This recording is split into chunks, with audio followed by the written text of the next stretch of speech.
여러분들이 사랑하는 가족 식구, 그 사랑을 충분히 다 표현을 못했고, 지금도 그 사랑을 충분히 못할 수 있지만, 사랑의 표현을 할 수 있는 기회가 더 이상 없어졌을 때, 여러분들은 그 현실을 어떻게 받아들이고 계십니까? 사랑하는 어머니, 우리 자매들 어머니와 친구처럼 대화하고 싸우고 다투고, 어머니의 사랑을 우리가 충분히 헤아릴 수가 없지만, 적어도 깨닫는 알고 느끼는 그 사랑을 표현하고 싶었는데, 이젠 더 이상 그 기회가 주어지지 않았을 때, 여러분들의 마음 심정은 어떠하겠습니까? 또 사랑하는 형제, 또 사랑하는 언니를 우리는 상상할 수 없습니다. 그런 사랑하는 이의 죽음 앞에서 그 흘리는 눈물, 그 눈물은 우리가 각자 있습니다. 충분히 이해할 수 없습니다. 예수를 믿는다는 저와 여러분들 그리스도인들이 믿는 자나 안 믿는 자나 사랑하는 이의 죽음을 예기치 않게 접하고 그 고통의 과정을 평생 잊지 못할 저런 마음의 가슴에 둘 수밖에 없는데, 그러한 어려움을 당했을 때, 그러한 극심한 슬픔과 괴로움을 당했을 때, 우리 그리스도인들은 어떻게 반응해야 합니까? 이것이 질문입니다. 저는 한 5가지로 요약을 해보았습니다. 이 요약이 그저 논리적으로 이성적으로 가볍게 적은 5가지의 글 반응이 아니라, 첫째 아기를 잃은 제 품 안에서 처음이자 마지막으로 죽은 그 아이의 오른쪽 눈가에 고여있는 그 눈물이 제 마음의 병에 있기에, 또 사랑하는 삼촌, 장례식 전에 죽기 전에 저에게 유언을 하셔서 예배를 인도를 부탁받아서 시신이 누워있고 관이 열려있는 비잉 서비스 때 인도하면서 흘렸던 마음의 눈물입니다. 이 5가지 첫째는 뭐냐면, Why me? Why my family? Why my sister? 왜 나의 사랑하는 언니, 사랑하는 어머니, 사랑하는 아버지, 사랑하는 아이, 왜 이런 일들이 우리 가정에 일어나는가?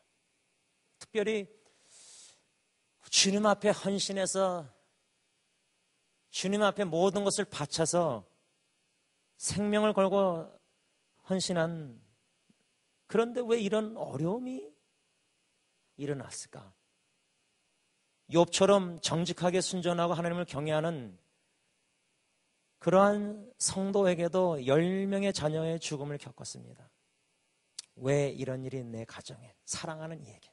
이게 첫 번째 반응입니다. 그러나 주로 why, 왜라는 질문을 던지면은 결국에 가서는 원망스럽습니다.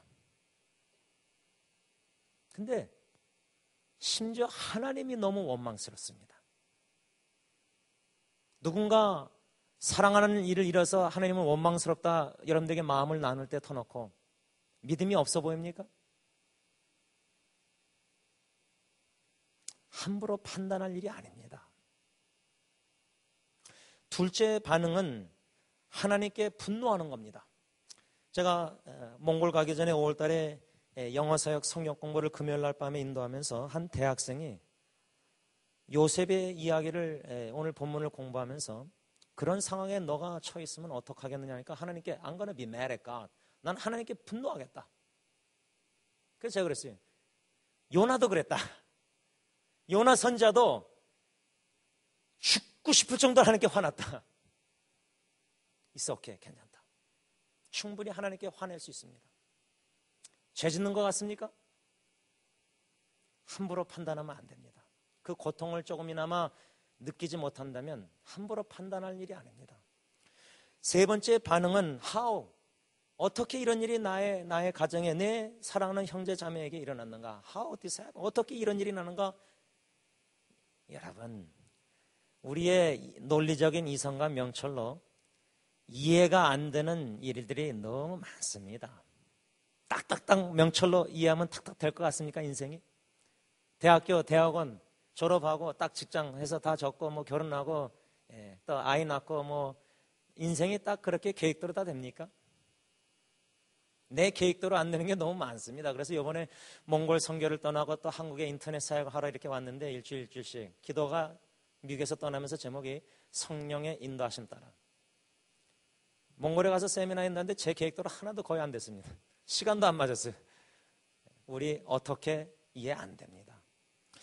그런데 이제 네 번째가 이제 여러분들이 잘 익숙하다 그럴까, 좀 잘 안다 그럴까, 좀 믿는 자는 이렇게 해야 된다고 아는 거. 또 어떤 분들은 마음으로 실제로 진심으로 이 질문을 던집니다. 그 질문은 뭐냐? What is God's will? 하나님의 뜻이 무엇인가? 무엇? Why? 왜? How? 어떻게? 이 질문이 아니라 What? 하나님의 뜻이 무엇이냐 이거예요. 사랑하는 이의 죽음이 하나님의 뜻 이해합니까?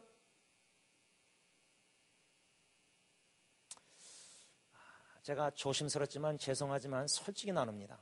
한국에 지금 메르스 이렇게 얘기하면서 다음 주 화요일 강남에서 제가 아줌마 클럽이라 가지고 전에 사랑을 했던 자매들 좀 5명 만나 그랬는데 강남에 뭐 그런 메르스인지 그래가지고 다들 좀 나오기가 힘들어서 그럼 난 안 만나도 괜찮고 또 하나님이 성령 내서 다른 사람 만나고 가면 되니까 새벽부터 밤 12시까지 It's okay. 근데 그 메르스 이렇게 어르신들 죄송합니다. 어르신들 얘기 없죠. 기도하고 할 때 뭐 하나님의 징벌 하나님께서 뭐 한국교회 뭐 회개 여러 가지 이렇게 기도할 것도 받아들일 수 있습니다. 근데 저는 좀 다릅니다. 여러분 욥이 무슨 죄를 져가지고 10명 다 죽고 그랬습니까? 자식이? 물론 요나처럼 죄 져가지고 하나님이 징계하셔서 뭐 폭풍 다 이렇게 아까 폭풍성에 잠잠히 찬양했는데 여러분 폭풍 같은 인생의 역경이 한꺼번에 몰아칠 때 내 죄 때문에 그런가 보다. 혹시 내 아버지가 무슨 죄 이렇게 생각한 게 우리 한국 기독교인들 습관 아닙니까? 근데 욥이 죄를 져서 그렇게 됐습니까? 함부로 하나님의 뜻을 판단하는 일이 아닌 것 같아요. 하나님의 뜻을 어떻게 합니까? 조물주가 하나님의 섭리 지혜 가운데 행하시는 모든 일들을 우리가 어떻게 이해합니까? 우리의 명철로 피조물이. 이사야 보면 하나님의 생각과 우리의 생각의 천지차인데 땅에 있는 권한 셈이 하늘에 있는 하나님의 역사를 어떻게 다 이해합니까? 그래서 우리의 신앙의 초점이 하나님의 행하심이 아니다 그 말이에요. 기도했는데 기도 응답했다. 간증 찬양 감사한 것. 어떻게 하나님의 기도 응답 뜻을 합니까? 뭐 기도해서 들어준 겁니까? 하나님의 행하심을 우리의 명철로 다 이해할 수 없습니다. 그래서 하나님의 행하심에 초점을 맞추기보다 마지막 5번째 반응 Who is my God? 하나님은 누구신가? 하나님의 존재에 초점을 맞춰야 됩니다. 여러분 아까 찬양팀 참 가사 제가 모르는 노래들이 많아서 같이 찬양 못해서 아쉽지만 폭풍 가운데 잠잠히 주님을 바라본다. 여러분들의 젊은이 사랑하는 한국 청년들 제가 여기 있을 때도 소망마을 또 사랑마을 세가정부 같이 정랑 목사님하고 같이 팀 사가면서 또 버추얼 카페 가지고 보이지 않는 카페에서 돌아다니면서 계속 지체들 만나고 다니면서 속 사정을 듣고 저도 마음을 열고 나누고 가정의 상처, 부모에게 입은 상처, 눈물 뭐 근데 상처 있어도 아무리 뭐 속으로 교제 뭐 친해도 다 안 나눠요. 교회 소문 날까 봐. 심지어 목회자에게도 말 못해요. 다 상처를 안고 있어요. 미래에 불확실하고 불투명하고 불안해요. 여기서 어떻게 도피할까 뭐 유학 여러 가지 생각해 보죠. 이런 삶 현실 속에서 우리 그리스도인 왜 어떻게 하나님께 분노와 원망 하나님의 뜻 좀 거룩하게 질문도 기도하고 금식하고 하는데 이해를 못합니다. 우리는 하나님의 뜻 이해 못합니다. 그러나 하나님의 뜻 안에, 주권적인 뜻 안에 있다. 저는 그래서 개인적으로 로마서 8장 28절을 참 좋아합니다. 내가 보기에는 지금 일어나는 목회나 현실의 가정의 친척의 친구들 또 청년들을 이제 인터넷 사역으로 체링하고 접하면서 듣는 거 아픔 소식 이런 걸 접할 때 뭐라고 제가 답변합니까? 하나님의 뜻이 이것입니다. 회개하세요. 그렇게 제가 상담합니까? 상담이 아니라 그저 마음을 나누는 것뿐입니다. 주님 안에서 같이 울고 같이 아파하고 그저 같이 기도하고 어떻게 합니까? 우리가 할 수 있는 게 뭐가 있습니까? 그럴 때마다 저는 초점이 하나님께 맞출 때 God is good all the time. 저희 교회에서 어린이부터 어른까지 연합예배, 히스패닉, 영어, 한국 예배 이제 연합으로 드리면 세 언어로 설교하고 세 언어로 찬양 똑같은 가사 세 언어로 다 하는데 영어는 공통어니까 제가 God is good 하면 하나님 선하시다 그러면 다 함께 all the time 항상 그럼 제가 all the time 항상 그러면 교인들이 God is good. 근데 우리 어르신들이 계시니까 God is good 하면 all the time 제가 all the time 하면 또 all the time 이렇게 하는 분도 있어요. It's okay. 괜찮아요. 여러분, 하나님은 선하십니다. 로마서 8장 28절 말씀처럼 하나님은 그 모든 것을 합력해서 선을 이루신다 할 때 어떻게 이렇게 사랑하는 이의 죽음을 통해서도 선을 이루실까? 이해가 되십니까? 오늘 저는 창세기 45장의 본문 말씀 우리가 다 아는 요셉에 대한 이야기는 아마 익히 들어서 다 알고 있을 텐데 저는 이 요셉을 한 세 단계, 그의 인생을 세 단계로 나눠봤습니다. 첫 번째 단계는 요셉이 그의 형들에게 미움을 받는 단계입니다. 여러분, 하나님의 뜻 이해 못하고 상처 아픔, 이번에 몽골에 가서도 현지인 목사님 2007년도, 11년도 제가 몽골에 김경 목사님하고 이렇게 같이 가서 세미나 장로의 신학교 한 60명 몽골인 할 때 그냥 얼굴만 알던 목사님 그때 교육자 전도사님이었는데 그분이 그때부터 기도를 했더라고요. 요번에 처음 알았어요. 저를 몽골에 보내주시길 기도했다고 하는데 그저 60명 신학생들 중에 다 이제 울름바토르 수도에서 한국 선교사님과 이제 사역을 하는데 이분은 자기가 졸업하면 오브스라고 몽골에서 3일이나 버스 타고 가는 시골에서 이제 3년을 헌신했대요. 이런 분이 있구나 해서 관심을 갖게 돼서 미국 돌아가서도 이메일 주고받고 이제 조금이나마 후원하고 그랬는데 이분이 그때부터 기도한 거예요. 제가 이분을 이제 같이 교제하고 만나고 같이 농구하고 축구하고 내일 뭐 축구 취소됐다 그러던데 하여튼 축구하고 막 그냥 놀고 같이 어울리고 밤 새벽 4시까지 막 이렇게 어울리고 대화하고 항마를 하니까 사모님도. 근데 세미나를 제가 이제 참 그리스도인, 참 교회 그리고 원래 계획이 없었는데 성령님이 인도하실 때 혹시나 해서 준비하고 간 게 뭐냐면 연애, 결혼, 가정에 대한 세미나였습니다. 제가 이제 네이버 블로그에 책 원고를 다 올려놔서 공지에 원하는 분들 지금 다 그냥 이메일을 보내주고 있어요. 그런 모든 제 원고들을. 그 연애 결혼을 나누는데 이제 나중에 끝나기 전에 제가 이제 저의 아내 상처, 저의 상처를 나눴습니다. 가정에서. 교회에서 입은 상처도 나눴습니다. 그리고 나서 이제 여자, 자매, 형제 이렇게 해서 목사님, 사모님이 두 그룹으로 나눴어요. 저는 호텔에 가 있고. 저를 불러온다고 저는 뭐 새벽까지 밤샐 준비가 돼 있으니까 하나님 은혜시면 체력되니까. 근데 12시가 돼도 안 오는 거예요. 3시간 지났는데. 그래서 안 오는가 보다 이거 다 집에 갔나. 그렇다고 거의 걸어가서 교회 열어볼 수도 없고. 근데 12시 다 돼서 왔더라고요. 근데도 그 목사님이 저를 데리고 왔다가 가는 길에 형제들이 이게 마음을 열고 상처를 다 얘기하고 울고 막 그랬대요. 그러니까 더 알게 된 거예요. 이 목사님이 자기 형제 성도들의 그 아픔 상처를. 그리고 딱 갔는데 자매들은 아직 안 끝났더라고요. 모임이. 그 얼마나 상처가 많았으면. 그리고 이제 건물을 이제 문 닫아야 되니까 목사님 사모님 집까지 다 걸어가는 거예요. 형제 자매들이. 그래서 자매들은 딴 방으로 또 계속 얘기하다 그냥 거기서 쓰러져 자더라고요. 그래서 저는 이제 목사님 사모님과 이런저런 했는데 상처들이 너무 많아요. 그 상처가요. 그냥 뭐 잘 모르는 사람 뭐 교회에서 솔직히 뭐 친하지도 제임스 목사 별로 친하지 않고 이렇게 말해도 상처 안 입을 텐데 너무나 사랑하는 가정은요. 그 상처가 깊이 파입니다. 그건 아무도 이해 못합니다. 형제들도 각자의 상처가 부모에게 있는 게 다 다릅니다. 다 똑같지 않아요. 눈물도.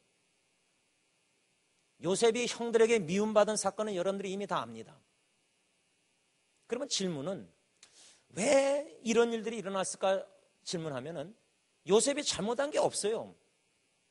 요셉이 왜 미움받았죠? 아버지가 나를 더 사랑한 거 아니에요? 채색옷 입혀주고. 아니 자기가 뭐 아버지 야곱에게 더 사랑해달라고 부탁했습니까? 아니 늦동이 얻었는지 아니면 자기 아내들 중에 레이첼, 라헬이 더 예쁘고 레아보다 뭐 눈도 더 좋고 모르겠어요. 그래서 그 아내가 더 사랑한 아내가 나가지고 그래서 더 사랑스러웠던 요셉을 더 사랑한 거 아니에요? 그 요셉이 더 잘못한 게 있습니까? 형들이 아버지가 이 요셉을 더 사랑하니까 얼마나 질투시게 하겠어요, 형제들을. 그래서 미움당한 거예요. 또 왜 미움당했죠? 2번 꿈을 꿔요, 요셉이 17살 젊은 나이에. 아니, 자기가 꾸고 싶어서 꿨습니까? 그렇잖아요. 근데 그 꿈을 얘기했잖아요, 나눴잖아요. 그 꿈은 의미 다 알잖아요, 여러분. 나중에 총리가 돼서 형들이 와서 이제 다 알잖아요. 근데 17살 때 꿈을 꿨을 때 그 하나님의 뜻을 알았습니까, 요셉이? 그냥 꾼 거 얘기한 거예요, 형들에게. 나눴죠. 쉐어링 합시다. 우리 나누잖아요, 기도제 뭐. 그리고 다 상처했잖아요, 돌고 말이. 그러니까 나눴잖아요, 요셉이. 근데 형들이 더 미워하더라 써있어요. 제가 그 이야기를 생각할 때 왜 형들이 날 미워할까? 이게 도무지 자기가 잘못한 게 없는데 억울하잖아요. 그런데 성경에 요셉의 이야기 창세기나 다 보면은 불평 원망하는 말이 없어요. 왜 이런 일이 있나 하나님께 따지는 기도도 없고요. 시편 기자 뭐 없어요. 가정 식구들에게 미움을 당할 때 또 여기 앉아 계신 분들 중에 지체들 중에 말 못하는 사정에 부모님에게 입은 상처들이 다 있습니다. 항상 그 상처를 마음에 깊이 묻어두고 잠가놔서 꺼내진 않아요. 꺼내면 두려우니까, 꺼내면 아프니까 아무에게도 얘기 안 합니다. 꼭꼭 잠가놔요. 그게 치유가 된 게 아닙니다. 고름이 터진 후에 하나님이 싸매시는데 고름 터트릴 용기가 없는 것뿐입니다. 왜 하나님의 요셉의 삶 속에 이런 미움을 받는 어려움을 당케 하셨는가? 한번 What is 가서 하나님의 뜻 찾아볼까요? 저는 그 뜻이 무엇일까 생각할 때 요셉 형들에게 미움을 당해서 하나님의 뜻이 뭘까? 애굽의 보디발의 노예로 팔려가는 것이 하나님의 뜻이었던 것 같다. 뭐 뜻이다 보다 뜻이었던 것 같다. 이렇게 제가 여러분들에게 설교하면 어떻게 들리십니까? 우리가 기도하고 하나님의 뜻을 찾을 때 우리가 기대하는 기도응답은 뭐죠? 형들에게 사랑을 받는 거예요. 회개하고 치유받고 사랑받는 거예요. 더 이상 미움 안 받는 거예요. 그런데 애굽으로 팔려갔다. 죽을 뻔하다 애굽으로 팔려갔다. 원치 않게 가정식 사랑하는 아버지 가정식구하고 분리됐다. 먼 객지에 노예로 팔렸다. 이게 하나님의 주권적인 뜻이다. 최종적인 뜻은 아니지만 단계적인 뜻이다. 이렇게 제가 설교한다면 어쩌면 나의 삶 속에 이런저런 지금 가정에서 문제가 엮이는 거 어려움. 그래서 부모하고 멀리 떨어져 서울로 올라가서 그건 내가 원해서 한 거지 강제적인 건 아닐 거 아니에요. 그렇죠? 멀리 대학교 가고 미국엔 그래요. 부모에게 상처니까 딱 멀리 가요. 멀리. 부모하고 같이 있기 싫은 거예요. 상처가 너무 깊으니까. 하나님의 뜻이 혹시나 애굽의 상인에게 팔려 보디발의 노예로 가는 게 하나님의 뜻이었다고 저는 생각합니다. 우리가 이해할 수 없고 받아들일 수 있는 하나님의 뜻입니다. 그러나 하나님은 선하시기에 그 뜻은 선하실 수밖에 없다. 로마서 12장 12절. 우리를 향한 하나님의 뜻은 온전하고 기뻐하고 선하신 뜻. 그 순간에는 왜 내가 노예로 팔는지 이해를 못하지만 합력하여 선을 반드시 앞으로 장차 하나님의 때에 이루실 것이라는 믿음. 이것이 폭풍 가운데 잠잠히 주님을 바라보게 만드는 믿음입니다. 우리가 찬양은 했지만 잠잠히 못합니다. 두 번째 요셉의 인생의 단계를 저는 뭐라고 적어봤냐면 보디발 친위대장 애굽의 바로의 보디발 집에서의 노예 생활하는 단계. 근데 여러분 잘 아시죠? 노예 생활할 때에 하나님께서 함께 하심으로 형통하다라는 단어가 나옵니다. 형통. 그 형통이라는 단어가 물론 영어의 prosperity 하지만은 또 success, 성공이란 말로도 번역이 될 수 있는데 세상적인 인본주의 사상의 성공가는 잘 나가는 겁니다. 사닥다리 잘 올라가는 겁니다. 그래도 뭐 40대 중반까지는 올라가다 명퇴하고 모아놓은 돈으로 사업하다가 망하고 그러면 이혼당하고 가정 붕괴되고 깨지고 이런 일이 여러분들에게 너무나 비현실적이고 또 현실은 그러지 않을 거야. 나는 반드시 성공할 수 있어. 세상적으로 잘 나갈 수 있어. 그런데 요셉의 말씀을 통해서 success, 형통이라는 단어를 볼 때 하나님이 보시는 형통간에는 고통이 있습니다. 고통이 없는 게 아니에요.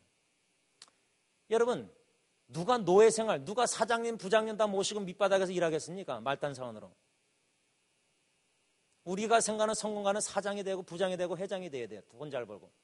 그게 뭐 드라마가 다 가르쳐주고 한국 문화가 그런 거 아닙니까? 세상에다. 세계적인 인본주의 사상이. 요셉은 노예 생활을 했습니다. 그런데 하나님이 성경에 보면 기록에 요셉은 형통했다고 써 있습니다. 성공했다. 왜? 상황이 그래서?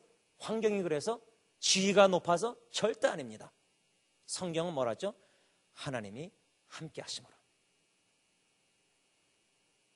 아무리 잘 먹고 잘 사는 부잣집의 아들로 딸로 태어나도 하나님이 함께 하시지 않는 가정에는 형통이 없습니다. 불하죠. 그러나 아무리 가난하게 김치 하나 넣고 라면 끓여 먹어도 떡라면 맛품만 내서 항상 먹을 수밖에 없는 상황이라도 하나님이 함께 하시면 Thank you for this food. 떡라면 너무 감사합니다. 제가 오자마자 그거 먹거든요. 새벽 5시 반에. 어제 토요일 날에. 하나님이 함께 하시니까 형통한 거예요. 형통의 비결은 인맥, 요즘 뭐죠? 스펙? 제가 스펙이 뭔지 몰랐어요. 여기서 미국 막 제가 왔다니까 영어 물어보는데 저 잘 몰라요, 미국. 근데 스펙이 뭔가 해서 저 인터넷 네이버를 설치해 보니까 뭐 스펙스피케이션을 짧게 그냥 단어를 SPC 앞에만 뽑았대요. 스펙. 스펙이 성공의 비결입니까? 뭐 요즘 목회자들도 뭐 박사학위 미국에서 받아야지 뭐 원서를 내밀지 원서가 너무 쌓이니까 박사학위 한 사람들이 많으니까 별의별 학교에서 신학교. 교회도 너무 인본주의 사상에 가득 차 있어요. 순수한 믿음이 아니에요. 순수한 신앙이 아니에요. 다 섞였어요. 그러한 현실 속에서 우리가 이 요셉의 인생을 두 번째 단계 볼 때 하나님이 함께 하심으로 형통케 하셨다. 그런데 계속 형통하다가 총리 되면 좋겠는데 우리의 기도가 그렇죠? 근데 유혹이 왔죠? 유부녀. 요즘 한국 제가 결혼예비학교 여기서 할 때 자매가 결혼 전에 처녀가 결혼하면 내 남편이 바람 필 거를 예상하고 결혼하더라고요. 제가 충격받았어요 그때. 근데 여러분 실제로 상처가 너무 많습니다. 바람 피는 사람들이 많아요. 교회 안에서도.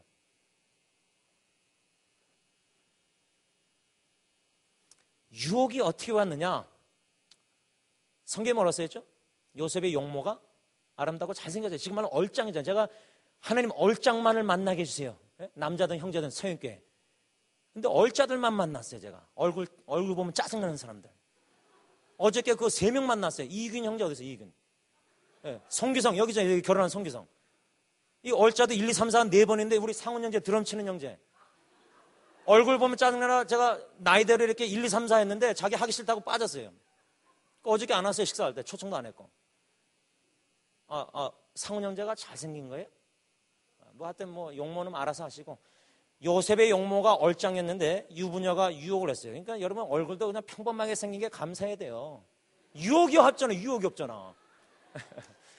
유혹을 당했을 때 여러분들 아시다시피 뿌리치고 뭐 하나님 경외해서 하나님 이렇게 다 했는데 충성하고 자기 주인에게. 근데 저는 한번 상상을 물론 조심스러운데 이 여자가 날마다 유혹을 했는데 여러분 지금 말하면 같이 하룻밤 자자. 원 나잇 스탠드.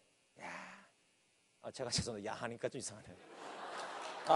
그런 의도가 아니라 하여튼 말씀 알아서 새겨드세요. 성령님이 따라서. 그 여자가 날마다 해도 안 먹혀 들어가니까 안 먹혀 들어갔잖아요. 요셉이. 딱 하루는 아무도 없었어요. 요셉과 자기예요. 우연히 그랬을까요? 여자가 다 짜고 그렇게 안 했겠습니까? 그런 유혹으로 뿌리치고 도망갔으면 근데 뭐죠? 결과는 억울한 누명 여자가 2번이나 거짓말해요. 사람 모아놓고 자기 남편 올 때까지 2번 거짓말해요. 증거. 그리고 감옥에 갑니다. 5개. 자, 얼마나 억울합니까? 자기 정결, 순결. 요즘 몽골도 가니까 다 형제 자매들이 순결을 다 잃어요. 너무 심각해요. 그래서 빨리 결혼하지. 요즘 임신을 빨리 해가지고 목사한테 빨리 주례하라 그러잖아요. 근데 애가 더 빨리 나와요. 10개월 있어야 되는데 9개월. 이런 일들이 지금 교회 안에 그냥 평범화가 돼가고 있습니다. 자기가 억울하게 순결 다 지키려고 유혹 부리쳤는데, 그럼 하나님이 좀 도와주셔서 보디발에게만 은혜 입히지 말고, 아니 좀 보디발의 아내도 좀 역사하셔서 하나님이 나에게 은혜 있게 해주시, 왜 거짓 증거하게 만들어서 내 억울하게 감옥 가게 하시냐. 성경에 요셉이 불평하면 하나님의 또 해석 아무것도 없어요. 침묵이에요. 그러면 저는 질문을 던졌어요. 물론 who is my가 하나님의 누구신가를 던져야 되지만, 왜 하나님의 섭리, 어떻게, 우연이라는 게 하나님의 입장에는 없거든요. 신학적으로 우리가 볼 때는 우연이지만 하나님은 마치 퍼즐 300개 500개를 다 맞춰놓으시고 우리 인생에 하나씩 맞춰가는데, 우리는 이렇게 맞추시면 하나님, 야 지원아 제임스 너 그거 안 맞춰, 요걸 해야 돼. 그래서 깎으시고 맞히시거든요. 그러면 우리의 입장에서 이거는 우연이지만 하나님의 입장에서는 분명히 하나님의 뜻이 있는데, 주권적인 뜻, 왜 억울한 누명을 쓰게 하시고 감옥에 갇혔는가?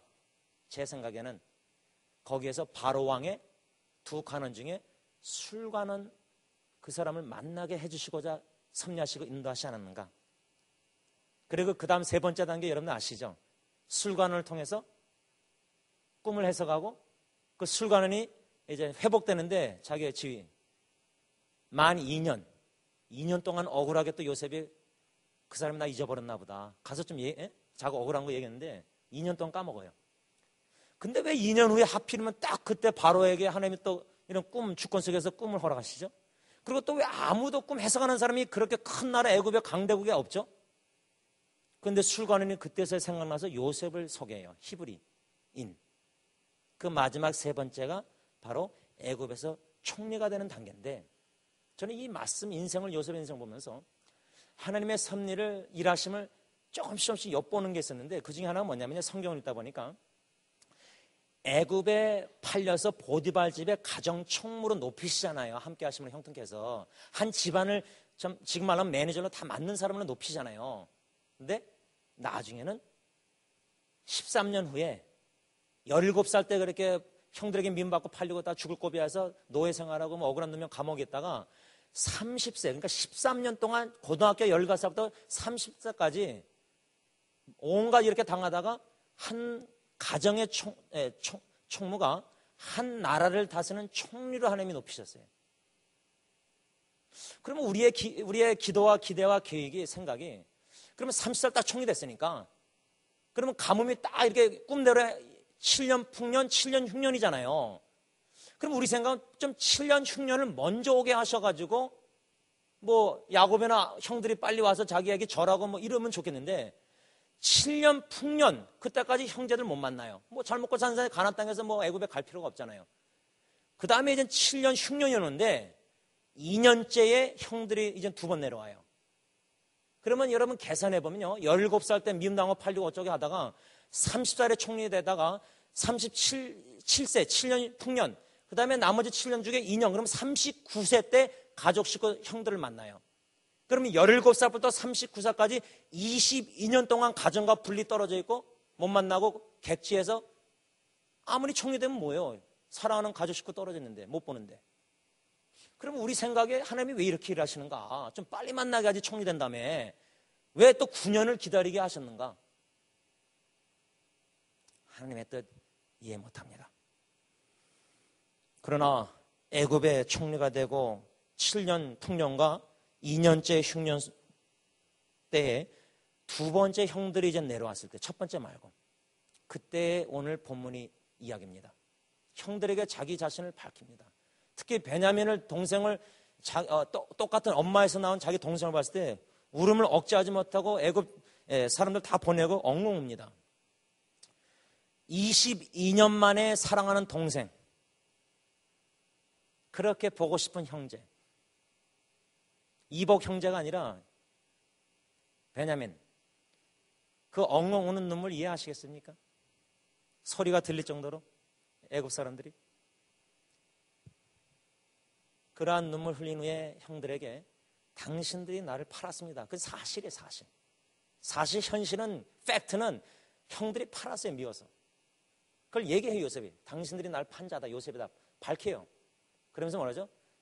그러나 근심하지 말고 하나님이 당신들보다 나를 앞서서 여기 보냈다. 그것도 언제? 22년 전에. 그렇잖아요. 20년 전에 보냈잖아요.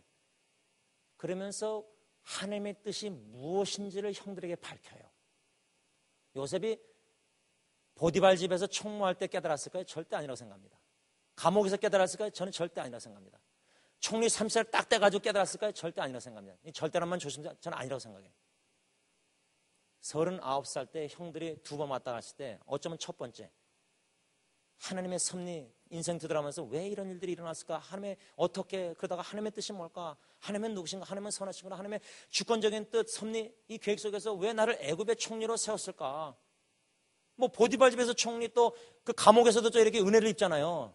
관리하는 쪽으로. 그러다 애굽의 총리. 그러면서 형들에게 그 뜻을 얘기하는데 그 뜻이 뭐였죠? 하나님의 뜻이 앞서 보낸 목적이 당신들과 당신들의 후손들의 생명을 보존하고자 큰 구원을 이루시고자 하나님이 나를 앞서 보내셨습니다. 고백한 후에 창세기 50장에 이제 아버지가 죽으니까 막 두려워서 어쩌고 하다가 형들의 요셉이 울어요. 조셉 웹 예수님이 우셨다. 요셉이 울었다. 형들은 용서받았다는 확신이 없었던 거예요. 아버지가 유언했다고 뭐 거짓말하는지 하여튼 얘기해요. 그러면서 적극적으로 형들을 용서하죠. 다 먹이 살릴 뿐만 아니라 간곡히 위로해요. 다 먹이 살리겠다. 그리고 50장 창세기 50장 마지막쯤에 성경 구절이 뭐라고 하죠? 요셉이 죽어요. 그래서 요셉 죽음을 생각하면서 결론을 맺을 때 17살부터 요셉의 인생을 창세해서 좀 묵상하면서 하나님의 뜻 사명 이루다가 그냥 죽어요. 뭐 불평 원망 뭐 그런 거 없어요. 하나님의 뜻 뭔지 물어보고 뭐 왜 하나님 이렇게 하시는 그런 거 없어요. 그냥 침묵이에요. 이 침묵은 어떻게 가능하느냐? 주님을 바라볼 때 하나님이 누구신가? 하나님의 하나님 되심을 알고 믿고 전적으로 신뢰했을 때 침묵이 있습니다. 믿음으로 잠잠히 주님 바라보고 왜 이런 일들이 내 인생에 어떻게 절대 이해 못합니다. 사랑하는 사람의 죽음 절대 이해 못합니다. 저는 이 말씀 결론으로 생각할 때 예수님을 생각했습니다. 예수님은 하나님께 미움을 받은 분이 아니십니다. 삼위일체 완전한 사랑을 받고 누리셨던 분입니다. 하늘나라에서 영광스러운 보좌에서 다 내려놓으시고 이 땅의 초라한 베들레헴에 태어나시고 베들레헴에서 갈보리에서 인생이 끝나십니다. 33년. 상상이 되십니까? 그의 죽음. 왜? 무엇 때문에? 하나님의 목적 뜻이 뭡니까? 여러분들을 사랑하셔서 영원한 생명 구원을 주시고자 이 땅에 사는 저 여러분들을 영원한 하나님 하늘나라에 하나님의 영광스러운 보좌 앞에서 찬양과 경배 영광을 돌리게 하시고자 예수님이 이 땅에 오셔서 갈보리 십자가에서 죽으셨다는 사실입니다. 바라기는 여러 가지 역경과 어려움과 앞으로 미래가 너무 불확실하고 불안하고 가정에서 상처 아픔과 눈물과 이해할 수 없는 모든 여러 가지 일들 억울함, 유혹 왜 나에게 왜 내 가정에게 어떻게 하나님의 뜻이 뭘까? 그보다 하나님은 하나님이시다. 하나님은 선하시다. 나를 향한 하나님의 뜻은 항상 선하시고 온전하고 기뻐하시다. 지금 그 하나님의 뜻을 내가 이해할 수 없고 헤아릴 수 없지만 나는 하나님의 주권적인 뜻 손안에 내 인생이 있다. 믿음으로 승리하는 저와 여러분들 되시길 바랍니다. 기도하겠습니다.